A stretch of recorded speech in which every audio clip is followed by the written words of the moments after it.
All right, folks, I just wanted to take a moment to address this recent, the Good Samaritan who was killed in Lumberton, North Carolina, by the guy who ran him down, the carjacker, the felon who killed him. Uh, this actually took place about a month ago. A matter of fact, it was about exactly 1 month ago that this took place. However, nobody outside of North Carolina knew about it. I don't think they did until they released a 60-second cell phone video that shows the Good Samaritan trying to stop a guy who had already been involved in it. This is 10:30 in the morning. He'd already been in a hit and run crash in a gas station. This guy got out after smashing into somebody's car, ran over to the McDonald's parking lot, tried to carjack somebody in the McDonald's parking lot. Lots of people, Good Samaritans, saw what was going on. They're like, hey, leave him alone or leave her alone or whatever. And the police are on their way, but they're not there yet. Somebody turns on the cell phone, starts recording. One of the people who stopped to help the situation, because there's more than one vehicle wrecked and so on and so forth, is a guy whose name was Jonathan LeCompte. And you can tell who he is because he's wearing a road guard vest. He's wearing one of those yellow safety vests. And the video starts with him standing in the street. His truck's there. There's another vehicle stopped, and there's several vehicles stopped. And you can tell something's going on. People are yelling in the background. The bad guy, right, after having attempted to carjack somebody in the McDonald's parking lot unsuccessfully, runs over and he decides, so he's going to steal this guy's truck. And what this guy did, and people are like, he should have taken his keys and locked his car. Oh, come on. For that, I'm not going to ding this guy for that. It's like, if you saw somebody in a wreck or injured or needed help, would you stop, turn your car off, lock it, put the keys to your pocket, get out? No. I mean, when we had to help those people on the side of the highway, I threw it into park, left the thing running, jumped out, grabbed the first aid kit, and ran. Okay? So I'm not going to ding him for that. But the guy's an armed citizen. The bad guy comes over and he's like, well, I'm just going to take your truck then. And he starts getting in it. And the bad guy the good guy, the Good Samaritan tells him, stop. Pulls out his gun, tells him, stop. Bad guy decides, I'm not stopping. I don't care what you say. So if you're one of the 3 people in the United States of America, or maybe 4, who has not seen this 60-second video, Jack is going to go ahead and hit play on this and let you see what everyone else in America saw and what everybody's commenting on. So go ahead and play that, Zach.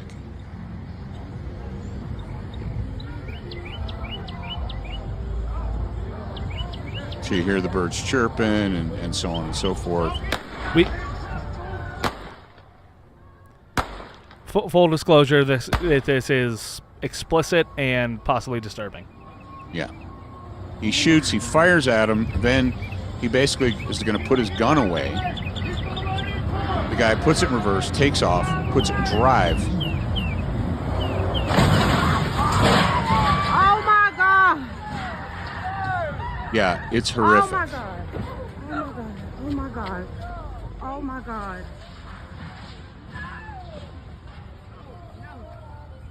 So, for those who have seen it, or who have seen the edited version, there's lots of edited versions where the guy's about to get run over and then the news agency cuts it off. They stop it.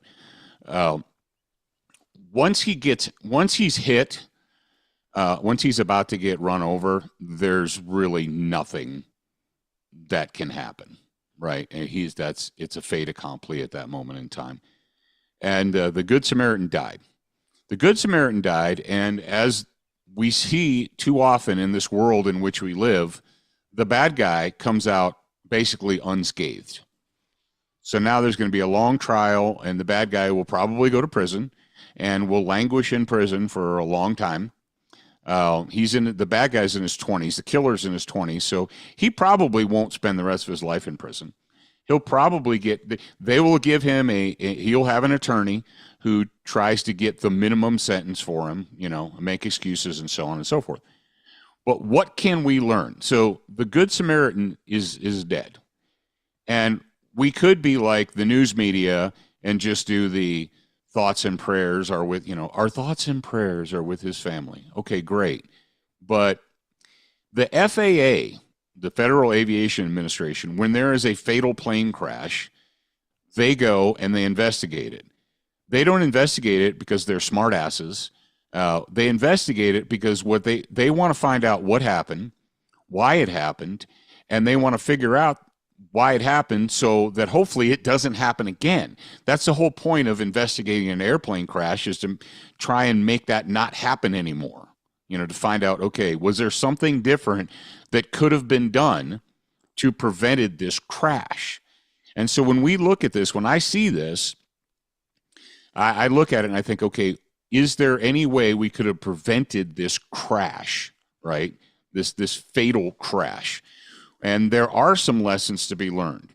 Number one, if you watch the video, and I've watched it probably a dozen times or more because I prepared an article for Shooting News Weekly about it, plus this video. Number one, what did we see from the bad guy? So the bad guy says, well, I'm just going to take your truck, go screw yourself. And the armed citizen, the good guy, produces a gun and tells him to stop. Bad guy's he's not impressed. He's like, I don't care. And then he fires the gun at the bad guy. I listened to the shots. One of them might have been an echo. Some people said 4 times. Some people said 5 times. It doesn't matter. 4 or 5 times, right? He discharges the gun at very close range 4 to 5 times. So the bad guy knows he's got a gun because he's pointing it at him, telling him to stop. The bad guy doesn't care. He fires the gun. Bad guy still doesn't care, right? So this guy he's not going to stop. He's not going to stop. He's going to do whatever it is he wants to do, and everyone else just be damned, right? So you've got the situation here where a good guy has a gun. Having a gun, lesson number one, having a gun is not enough. This idea, and I know this for a fact because I pay attention to the world, and this is the world in which I live. I mean, this is my world. There are hundreds and thousands of Americans walking around today with a gun. Cool. Just because you have a gun doesn't mean that the felon, the homicidal maniac, the guy who was just 30 seconds ago trying to carjack someone, maybe, we don't know what his intentions were at the beginning when he crashed into somebody. He apparently smashed into someone in a gas station, got out of his car, and he's like, screw you or whatever. And then he runs over to McDonald's. He's like, I'm going to steal someone's car. I'm going to pull somebody out of their car, take it. And that didn't work. So then he said he's going to go take somebody else's car. This is not a rational human being. And seeing the gun did not impress him. And the gunfire didn't change his mind. So, you cannot delude yourself thinking, well, I don't ever want to have to shoot anybody with my gun, but I have it. And if anything happens, I'll point my gun at them and they'll know that I'm serious. Maybe they will, but then again, maybe they won't. Maybe they just won't care. And if your whole game plan is, I'll point my gun at them and they'll stop, and that's your plan, what do you do when that plan fails? And like I said, we're trying to examine this situation, not because we're trying to crap on the dead good Samaritan. That is not my intention. My intention is to make sure that this doesn't happen anymore. So again, my entire adult life, I have been party to conversations where gun owners stated that when it came to a handgun, that, quote, they thought they were pretty good, or they're good enough. You guys have probably heard it. You may have said it. Someone's like, well, how are you a good shooter? Can you shoot? And they're like, I'm pretty good, or I'm good enough. And a lot of the good enough people, what they'll say is they'll regurgitate statistics. The good enough people say, well, statistics say that the average gunfight takes place at burp, fill in the blank at 3 yards or 5 yards or, 10 feet or 20 feet or whatever.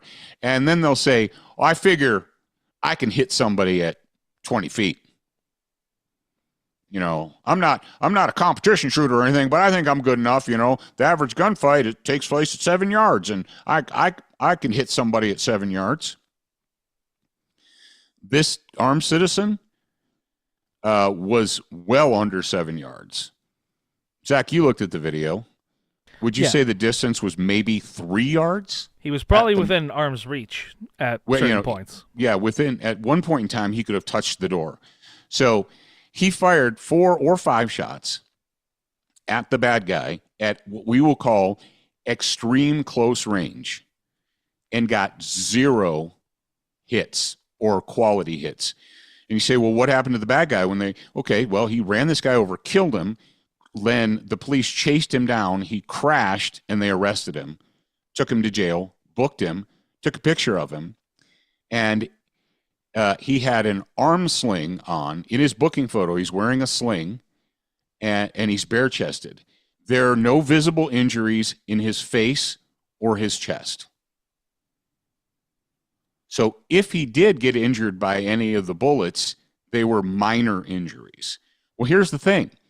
Minor injuries with handgun bullets don't stop bad people.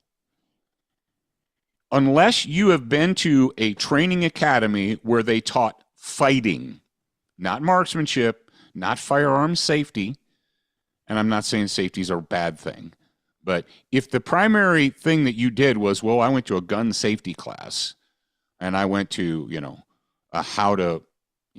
if you've done anything other than fighting, learning how to fight, and in addition to going to an academy that taught you how to fight, if you don't regularly engage in dedicated skill maintenance practice, this is the cold hard truth. You are not good enough. This, I'm pretty good or I'm good enough. Okay, if you haven't been to an academy or multiple academies that taught you how to fight with a gun in your hand and conducted skill maintenance on your own on a regular basis, you're not good enough. And it is possible to miss at even super close ranges. And the last lesson to learn is stay in the fight. If you watch this video, and it's sad and it breaks my heart, but after firing, a few rounds at this guy, the guy says, I'm taking this truck and you can just, you can just go fornicate in another direction. He throws it in reverse, and the Good Samaritan basically looks like he's relaxing, or he goes into relaxation mode and he starts talking to people. The fight, he's behaving as though the fight was over, and it looked to me like he was trying to reholster his gun and put it away. The bad guy, the killer, had decided the fight was still ongoing. Now, do we know? There's no way that we could know if the Good Samaritan launching bullets into the windscreen or windshield of the truck as the bad guy changes it from reverse to drive, would that have affected the guy? Would he have, steered in a different direction if bullets were coming through the windshield at him? We don't know. We'll never know that. But you have to stay in the fight. And staying in the fight is mindset. Staying in the fight is mindset. And you can develop a fighting mindset, but just like marksmanship skills, mindset is perishable. And most people don't ever put themselves into a position where they're going to develop a fighting mindset. So the lessons learned here, I hate that we have to learn these lessons, but lesson number 1, just having a gun is not enough. It's not good enough. I've got a gun, and if anything happens, I'll point my gun at them, and they'll stop and surrender and flee.